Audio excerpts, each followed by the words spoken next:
আমি আপনাদের কাছে আবার কৃতজ্ঞতা জানাচ্ছি যে যখনই আমরা আপনাদেরকে আহ্বান করি, আপনাদেরকে আসার জন্য অনুরোধ করি, আপনারা আসেন এবং আমাদের বিভিন্ন খবরগুলো সবাইকে জানাতে সহায়তা করেন।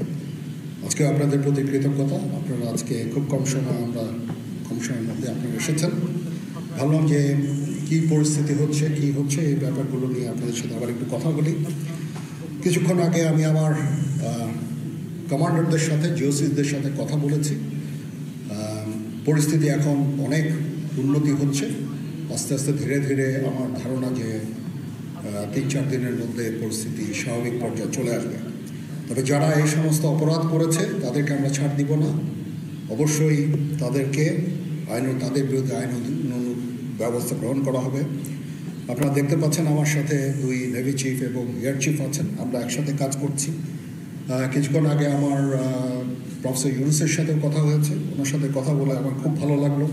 আমার কাছে মনে হয়েছে উনি অত্যন্ত আগ্রহী এই কাজটা করার জন্য, এবং আমি নিশ্চিত যে উনি আমাদেরকে একটা সুন্দর গণতান্ত্রিক প্রক্রিয়ায় আমাদের নিয়ে যেতে সক্ষম হবেন এবং আমরা এ থেকে উপকৃত হব। আর আমি দেখলাম যে স্টুডেন্ট এবং ভলেন্টিয়ার্সরা অত্যন্ত চমৎকার কাজ করছে।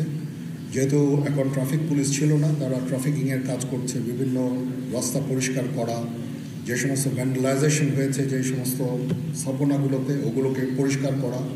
আমরা অত্যন্ত আনন্দিত যে তারা এই ভালো কাজগুলো চালিয়ে যাচ্ছে। আমি তাদেরকে অনুরোধ করব যে এই ভালো কাজগুলো যেন তারা চালিয়ে যায় এবং বিভিন্ন জায়গায় ঢাকার বাইরে যে সমস্ত লুটতরাজ অপরাধ সংগঠিত হচ্ছে ওগুলো প্রতিহত করার জন্য আমি তাদেরকে অনুরোধ করেছিলাম এবং তারা সেই কাজও করছে।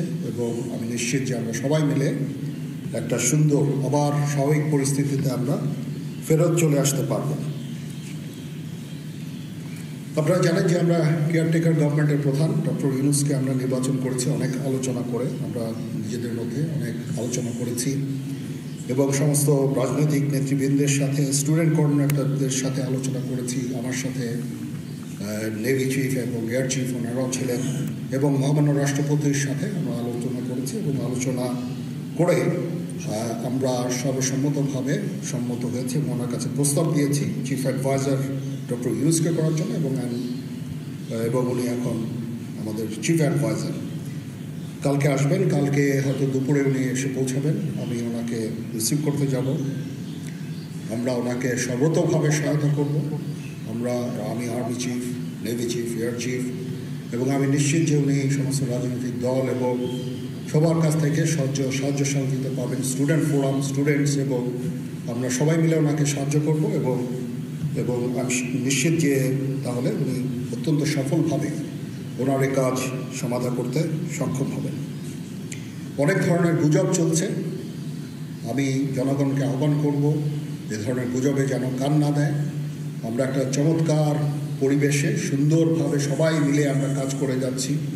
আমার সেনাবাহিনী নিয়ে বিভিন্ন সেনানিবাসের মধ্যে বিভিন্ন কিছু হচ্ছে ইত্যাদি সমস্ত গুজব রটনা করা হচ্ছে। এগুলোকে আপনারা কান দিবেন না এবং আপনারা এই ধরনের গুজব ছড়াতেও দয়া করে সাহায্য করবেন না। আমি জানি সবাই এটা ইচ্ছা করে করেন না, হয়তো আউট অফ প্যানিক আপনারা এটা করেন। এই জিনিসটা থেকে নিবৃত্ত থাকলে এটা ভালো হবে এবং আরেকজনকে কোনো নিশ্চিত না হয়ে কাউকে এ ধরনের কোনো খবর সংবাদ আপনারা দেওয়া থেকে বিরত থাকবেন, তাহলে এটা আমাদেরকে সাহায্য করবে। পুলিশের পুনর্গঠনের কাজ চলছে। এখন পুলিশ প্রধান একজন নিয়োগ দেওয়া হয়েছে। আমি নিশ্চিত যে পুলিশের মনোবল আবার ফেরত আসবে এবং পুলিশ একটা প্রফেশনাল ফোর্স হিসাবে ভালোভাবে তাদের দায়িত্ব পালন করতে সক্ষম হবে।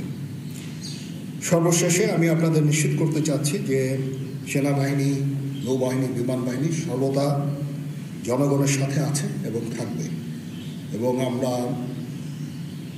কাজ করে যাব, পাশাপাশি সবার সাথে মিলে কাজ করে যাব এবং আমরা একটা সুন্দর ভবিষ্যতের দিকে যেতে পারবো, ভবিষ্যতে পৌঁছাতে পারবো বলে আমি বিশ্বাস রাখি।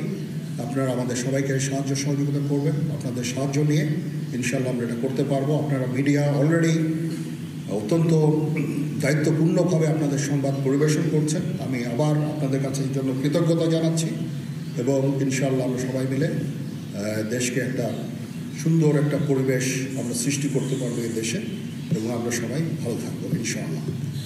এখন আপনাদের যদি কোনো কোয়ারিজ থাকে